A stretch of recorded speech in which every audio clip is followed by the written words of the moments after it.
ಹಲಸಿನ ಹಣ್ಣಿನ ಸೀಸನ್ನಲ್ಲಿ ಹಲಸಿನ ಹಣ್ಣಿನ ಕಡುಬು ಮಾಡಿಲ್ಲ ಅಂದರೆ ಆ ಸೀಸನ್ನೇ ಕಂಪ್ಲೀಟ್ ಆಗೋದಿಲ್ಲ. ಹಾಯ್ ಹಲೋ ಎಲ್ರಿಗೂ ನಮಸ್ಕಾರ, welcome back to my channel. ನೀವು ನೋಡ್ತಿದ್ದೀರಾ ವಿಭು ಕುಕ್ಕಿಂಗ್ ಬ್ಲಾಗ್ಸ್.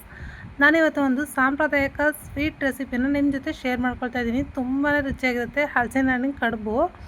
ಟೇಸ್ಟ್ ಮಾತ್ರ ನೆಕ್ಸ್ಟ್ ಲೆವೆಲ್ ಅಂತ ಹೇಳ್ಬೋದು, ಅಷ್ಟು ಚೆನ್ನಾಗಿ ಬಂದಿತ್ತು. ನಾನು ಕೂಡ ಫಸ್ಟ್ ಟೈಮ್ ಟ್ರೈ ಮಾಡಿದ್ದು, ತುಂಬ ಚೆನ್ನಾಗಿ ಬಂದಿತ್ತು. ಟೇಸ್ಟ್ ಕೂಡ ಅಷ್ಟೇ ಚೆನ್ನಾಗಿತ್ತು. ಯಾವ ಥರ ಮಾಡೋದು ಅಂತ ನೋಡೋಣ ಬನ್ನಿ. ಫಸ್ಟು ನಾನಿಲ್ಲಿ ಒಂದು 20 ಹಲಸಿನ ತೊಳೆ ತೊಗೊಂಡು ಈ ಥರ ಬೀಜನೆಲ್ಲ ತೆಗೆದುಬಿಟ್ಟು ಬಿಡಿಸ್ಕೊಳ್ತಾ ಇದ್ದೀನಿ. ಇದನ್ನು ಚಿಕ್ಕದಾಗಿ ಬಿಡಿಸ್ಕೊಬೇಕು, ಯಾಕಂದರೆ ನಾವು ಮಿಕ್ಸಿಗೆ ಹಾಕ್ತೀವಲ್ಲ, ಇದು ದೊಡ್ಡದಾಗಿದ್ದರೆ ದಪ್ಪ ಇದ್ದರೆ ನುಣ್ಣಗಾಗೋದಿಲ್ಲ.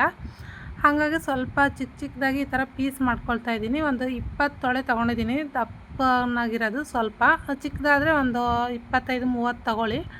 ನಾನಿಲ್ಲಿ ಒಂದು 20 ತೊಗೊಂಡಿದ್ದೀನಿ. ಇದು ನಮ್ಮದ್ರಲ್ಲೇ ಇದ್ದಿದ್ದು, ಬಿಡಿಸಿದ್ರು ನಮ್ಮ ಮನೆಯವರು ಕೊಯ್ದುಬಿಟ್ಟು. ಹಾಗಾಗಿ ಅದನ್ನು ಒಂದು 20 ತೊಳೆ ತೊಗೊಂಡು ಈ ಥರ ಬಿಡಿಸಿ ಇಟ್ಕೊಂಡಿದ್ದೀನಿ ನಾನು. ಈಗ ಬಿಡಿಸಿರೋ ಅಂಥ ಹಲಸಿನ ತೊಳೆ ಜೊತೆಗೆ ನಾನಿಲ್ಲಿ ಒಂದು ಬೌಲಷ್ಟು ಅಕ್ಕಿ ನೆನೆಹಾಕ್ಕೊಂಡಿದ್ದೀನಿ. ಫಸ್ಟು ಒಂದು 4 ಅವರ್ ನೆನೆಸ್ಕೊಬೇಕು. ನೆನೆಹಾಕಿ ಇಟ್ಟಿದ್ದೀನಿ ಅಕ್ಕಿನ.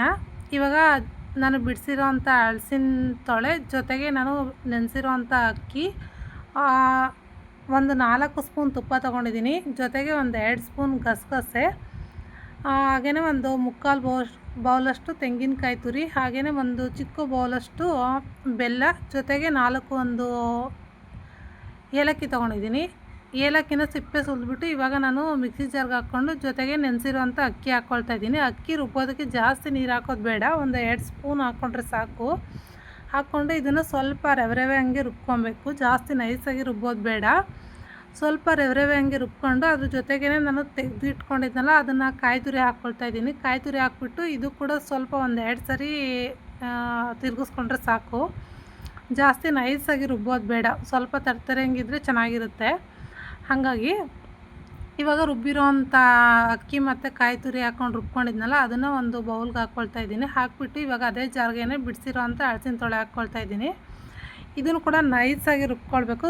ಇದು ತರ್ತರಿ ಹಂಗೆ ಅಲ್ಲ, ಸ್ವಲ್ಪ ನೈಸಾಗೇ ರುಬ್ಕೊಬೇಕು. ಎಲ್ಲೂ ಕೂಡ ನಾವು ತೊಳೆ ಥರ ಸಿಗಬಾರ್ದು ಇದು ಪೀಸಸ್ಸು. ಹಾಗಾಗಿ ನೈಸಾಗಿ ರುಬ್ಬಿಟ್ಟು ಇವಾಗ ಅಕ್ಕಿ ಮತ್ತು ಕಾಯಿ ರುಬ್ಬಿಟ್ಟು ಹಾಕ್ಕೊಂಡಿದ್ನಲ್ಲ, ಅದ್ರ ಜೊತೆಗೇ ಹಾಕ್ಕೊಳ್ತಾ ಇದ್ದೀನಿ. ಹಾಕ್ಬಿಟ್ಟು ಇವಾಗ ನಾನು ಬೆಲ್ಲ ತೆಗೆದಿಟ್ಕೊಂಡಿದ್ನಲ್ಲ, ಅದು ಕೂಡ ಜಾರ್ಗೆ ಹಾಕ್ಕೊಂಡು ಇದು ಕೂಡ ಒಂದು 2 ಸರಿ ತಿರುಗಿಸ್ಕೊಬೇಕು. ಯಾಕಂದರೆ ಬೆಲ್ಲ ಹಂಗೆ ಹಾಕಿದ್ರೆ ಕರಗೋದಿಲ್ಲ ಬೇಗ. ಹಾಗಾಗಿ ಮಿಕ್ಸಿಗೆ ಹಾಕ್ಕೊಂಡ್ರೆ ಈ ಥರ ಚೆನ್ನಾಗಿರುತ್ತೆ ಅಂತ ಹೇಳ್ಬಿಟ್ಟು ನಾನು ಮಿಕ್ಸಿಗೆ ಹಾಕ್ಕೊಂಡಿದ್ದೀನಿ ಬೆಲ್ಲ ಕೂಡ. ಇದ್ರ ಜೊತೆಗೆ ಒಂದು 2 ಚಿಟಿಕೆಯಷ್ಟು ಉಪ್ಪು ಹಾಕ್ಕೊಳ್ತಾ ಇದ್ದೀನಿ. ಸ್ವೀಟ್ಗೆ ಉಪ್ಪು ಹಾಕಿದ್ರೆ ಚೆನ್ನಾಗಿರುತ್ತೆ ಅಂತ ಹೇಳ್ಬಿಟ್ಟು, ಜಾಸ್ತಿ ಅಲ್ಲ, ಸುಮ್ಮನೆ ಒಂದು 2 ಚಿಟಿಕೆಯಷ್ಟು. ಜೊತೆಗೆ 1 ಸ್ಪೂನ್ ತುಪ್ಪ ಹಾಕ್ಕೊಳ್ತಾ ಇದ್ದೀನಿ. ಹಾಗೆಯೇ ಒಂದು 2 ಸ್ಪೂನ್ ಗಸಗಸೆನ ನಾನು ಡ್ರೈ ರೋಸ್ಟ್ ಮಾಡಿ ಹಾಕ್ಕೊಳ್ತಾ ಇದ್ದೀನಿ. ಫಸ್ಟೇ ಹುರಿದ್ಬಿಟ್ಟು ರೆಡಿ ಮಾಡಿ ಇಟ್ಕೊಂಡಿದ್ದೀನಿ. ಸುಮ್ಮನೆ ಹಾಗೇ ಜಸ್ಟ್ ಒಂದು 2 ನಿಮಿಷ ಹುರ್ಕೊಂಡ್ರೆ ಆಯಿತು, ಬೇಗ ಚೆನ್ನಾಗಾಗುತ್ತೆ ಅದು. ಇವಾಗ ಹುರಿದಿರೋಂಥ ಗಸಗಸೆನ ಹಾಕ್ಕೊಂಡು ಇದು ಒಂದು ಸರಿ ಮಿಕ್ಸ್ ಮಾಡ್ಕೊಳ್ತಾ ಇದ್ದೀನಿ. ಚೆನ್ನಾಗಿ ಮಿಕ್ಸ್ ಮಾಡ್ಕೊಳ್ಬೇಕು. ಅಕ್ಕಿ ಮತ್ತು ತೆಂಗಿನಕಾಯಿ, ಹಲಸಿನ ಹಣ್ಣು, ಬೆಲ್ಲ, ಏಲಕ್ಕಿ, ಇದೆಲ್ಲ ಒಂದು ಟೆಕ್ಸ್ಚರ್ ಅದು ನೆಕ್ಸ್ಟ್ ಲೆವೆಲಲ್ಲಿ ಇರುತ್ತೆ ಅಂತ ಹೇಳ್ಬೋದು, ಅಷ್ಟು ಚೆನ್ನಾಗಿರುತ್ತೆ. ತಿನ್ನೋದಕ್ಕೆ ಮಾತ್ರ ಟೇಸ್ಟ್ ಅಷ್ಟೇ ಚೆನ್ನಾಗಿರುತ್ತೆ. ಇವಾಗ ಎಲ್ಲನೂ ಒಂದು ಸರಿ ಈ ಥರ ಮಿಕ್ಸ್ ಮಾಡಿ ಇಟ್ಕೊಂಡಿದ್ದೀನಿ. ಬ್ಯಾಟರ್ ಅಂತೂ ರೆಡಿ ಆಯಿತು. ಇವಾಗ ನಾನು ಇಡ್ಲಿ ಪ್ಲೇಟಲ್ಲಿ ಕೂಡ ಮಾಡ್ತೀನಿ, ಬಾಳೆ ಎಲೆಯಲ್ಲೂ ಕೂಡ ಮಾಡ್ತೀನಿ, ಎರಡೂ ಕೂಡ ತೋರಿಸ್ತೀನಿ ನಿಮಗೆ. ಇವಾಗ ಬ್ಯಾಟರೆಲ್ಲ ರೆಡಿ ಮಾಡಿ ಇಟ್ಕೊಂಡಿದ್ದೀನಿ. ಇದು ನೋಡ್ತಾ ಇರ್ಬೋದು, ತುಂಬ ತೆಳುವಾಗೂ ಇಲ್ಲ, ತುಂಬ ಗಟ್ಟಿಯಾಗೂ ಇಲ್ಲ, ಒಂದು ಹದಕ್ಕೆ ರೆಡಿ ಮಾಡ್ಕೊಂಡಿದ್ದೀನಿ. ಇವಾಗ ಇಡ್ಲಿ ಪ್ಲೇಟ್ಗೆ ನಾನು ತುಪ್ಪ ಸವರ್ತಾಯಿದ್ದೀನಿ. ತುಪ್ಪ ಇಲ್ಲ ಅಂದರೆ ಎಣ್ಣೆ ಕೂಡ ಸವರ್ಬೋದು. ನಾವು ಮಾಮೂಲಿ ಇಡ್ಲಿ ಮಾಡಬೇಕಾದ್ರೆ ಎಣ್ಣೆ ಸವರ್ತೀವಿ. ಇವಾಗ ತುಪ್ಪ ಇತ್ತಲ್ಲ, ಇದು ತುಪ್ಪ ಸವರಿದ್ರೆ ಚೆನ್ನಾಗಿರುತ್ತೆ, ಸ್ವೀಟ್ ಅಲ್ವಾ, ಹಾಗಾಗಿ ತುಪ್ಪನೇ ಇತ್ತು, ಅದನ್ನೇ ಹಾಗಾಗಿ ಸವರ್ಬಿಟ್ಟು ಇವಾಗ ರೆಡಿ ಮಾಡಿ ಇಟ್ಕೊಂಡಿರೋಂಥ ಬ್ಯಾಟರ್ನ ಇದಕ್ಕೆ ಹಾಕ್ಕೊಳ್ತೀನಿ ನಾನು. ಒಂದೊಂದು ಚೌಟ ಹಾಕ್ಕೊಂಡ್ರೆ ಸಾಕು, ಚೆನ್ನಾಗಿರುತ್ತೆ. ಮಕ್ಕಳು ಕೈಯಲ್ಲೆಲ್ಲ ಇಟ್ಕೊಂಡು ತಿಂತಾ ಇರ್ತಾರಲ್ಲ, ಹಾಗಾಗಿ ವಿಡಿಯೋ ಕೊನೆವರೆಗೂ ನೋಡಿ. ವಿಡಿಯೋ ಇಷ್ಟ ಆಯಿತು ಅಂದರೆ ಪ್ಲೀಸ್ ಒಂದು ಲೈಕ್ ಮಾಡಿ, ಶೇರ್ ಮಾಡಿ, ನನ್ನ ಚಾನಲ್ಗೆ ಸಬ್ಸ್ಕ್ರೈಬ್ ಮಾಡ್ಕೊಳ್ಳಿ. ನೀವು ಕೂಡ ಒಂದು ಲೈಕ್, ಒಂದು ಕಮೆಂಟೇ ನನ್ನ ಮುಂದಿನ ವೀಡಿಯೋಗೆ ಸ್ಫೂರ್ತಿ ಅಂತ ಹೇಳೋದಕ್ಕೆ ಇಷ್ಟಪಡ್ತೀನಿ.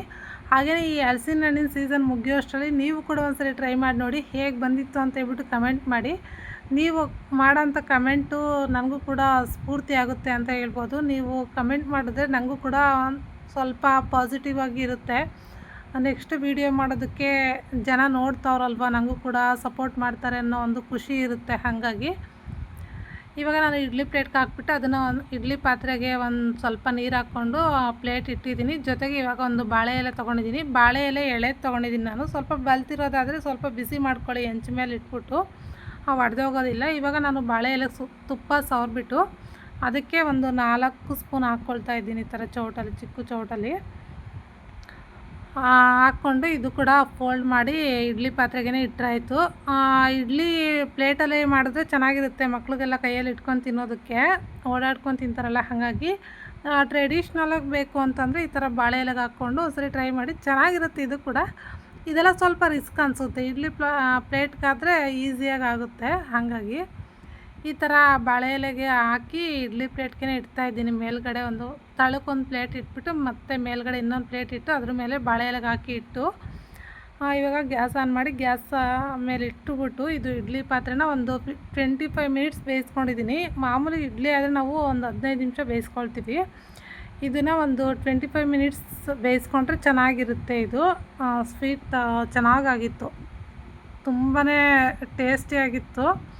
ಈ ಥರ ಬಾಳೆ ಎಲೆಯಲ್ಲಿ ಮಾಡ್ಕೊಂಡಿದ್ದೆ. ಸ್ವಲ್ಪ ನೋಡ್ತಾ ಇರ್ಬೋದು ಎಷ್ಟು ಚೆನ್ನಾಗಿ ಬಂದಿದೆ ಅಂತ ಹೇಳ್ಬಿಟ್ಟು.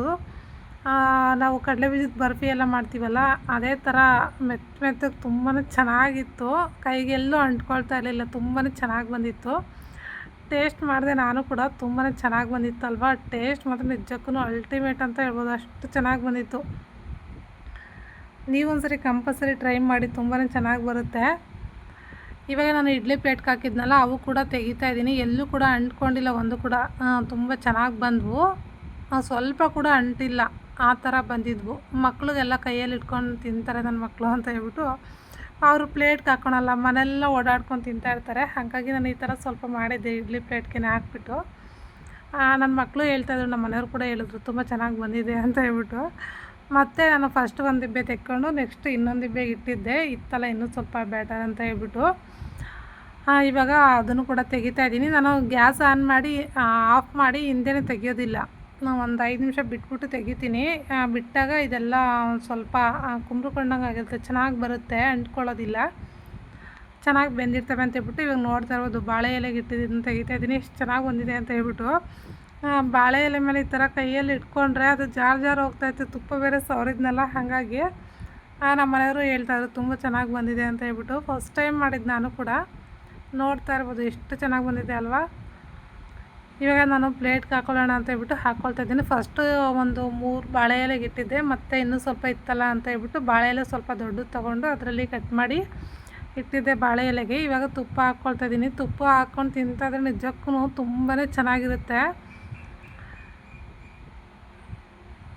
ಇವಾಗ ನಾನು ಕೂಡ ಟೇಸ್ಟ್ ಮಾಡ್ತಿದ್ದೆ. ನಾನು ವೀಡಿಯೋ ಮಾಡ್ತಿದ್ದೀನಿ ಅನ್ನೋದೇ ಮರ್ತೋಗ್ಬಿಟ್ಟಿದ್ದೆ, ಯಾಕಂದರೆ ಅಷ್ಟು ಚೆನ್ನಾಗಿ ಬಂದಿತ್ತು, ತಿನ್ಕೊಳ್ತಾ ಇದ್ದೆ. ಮತ್ತು ಮಕ್ಕಳು ಕೂಡ ಸ್ಕೂಲ್ಗೆ ಹೋಗಿದ್ರು, ಅವ್ರು ಬರೋ ಅಷ್ಟರಲ್ಲಿ ಮಾಡೋಣ ಅಂತ ಹೇಳ್ಬಿಟ್ಟು ಮಾಡಿದೆ. ಇನ್ನೊಂದು ದಿಬ್ಬೆಗೆ ಇಟ್ಟಿದ್ದಲ್ಲ, ಅದು ಕೂಡ ಆಯಿತು. ಒಂದು 2 ಪ್ಲೇಟ್ಗೆ ಆಗಿತ್ತು, ಮಾಡ್ಕೊಂಡಿದ್ದೆ. ಇದು ತುಂಬ ಚೆನ್ನಾಗಿ ಬಂದಿತ್ತು. ಇಲ್ಲಿವರೆಗೂ ವಿಡಿಯೋ ನೋಡಿದ್ದಕ್ಕಾಗಿ ಧನ್ಯವಾದಗಳು. ಸಿಗೋಣ.